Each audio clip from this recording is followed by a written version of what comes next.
Now to model the other fingers,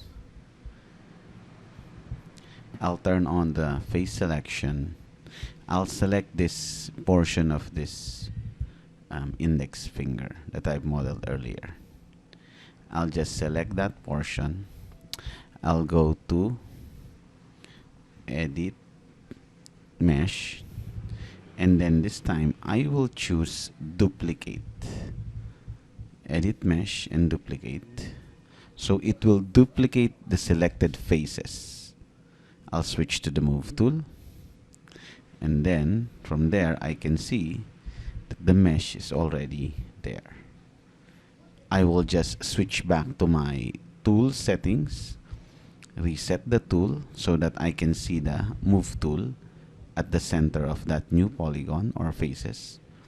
And then now I will start to move it, position it. I can press R, scale it a little bit because it is supposed to be bigger because it's going to be the middle fingertip. Pressing E, slightly rotating to align to the reference. Going to panels, orthographic and front, looking at how it is aligned.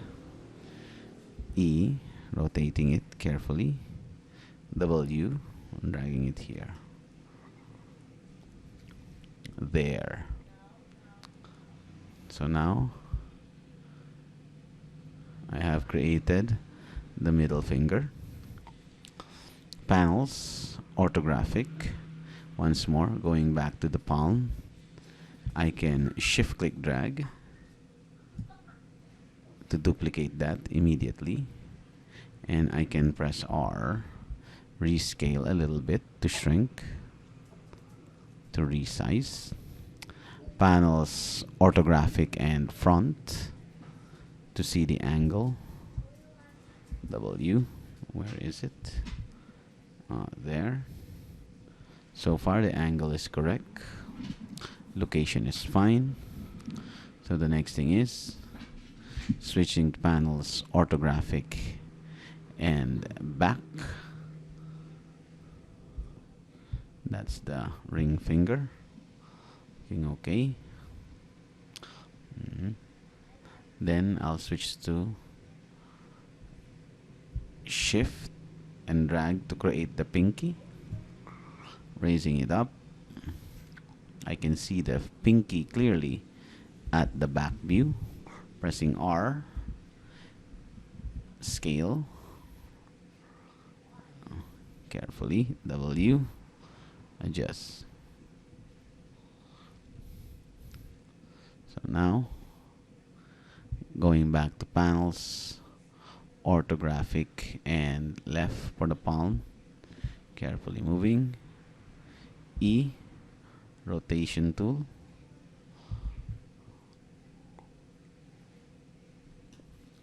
W and drag.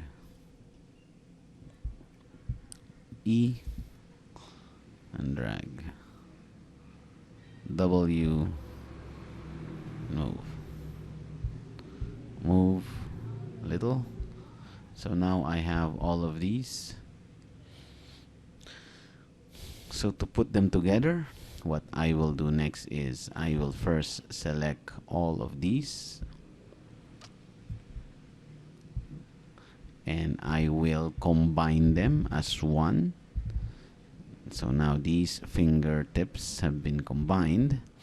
I will select this main mesh and then I will hold shift and select these second set of meshes, the fingertips, and choose combine. So now they are combined. Since now they are combined, these are the newest thing that you will be doing. I will turn on the face selection and now I will delete this two faces here. I'll delete that and I will turn on the edge selection and double click to select that loophole that we have here. Now since the loophole has 6 edges And this loophole for the fingertips also have 6 edges. We can now select them together. I'll just double click once more. Hold shift and double click this part also. So now I have 12 edges selected. I can now bridge them together. Once I bridge, so it forms the other portion of the finger. W. So all I need to do is repeat that step. Let me just double click this and slightly move a little there. So now all I need to do is repeat the step. Switch to the face.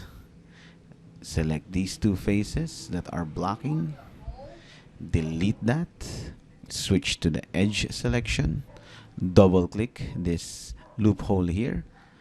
Double click, or sorry, hold shift and double click the finger loophole, and then just go to bridge, and it creates the needed faces there. Pressing Q to return to selection, going back to the face selection, selecting this, pressing delete, switching to the edges, double click, and then bridge. Pressing Q to switch to selection, and now we have all the other 4 fingers.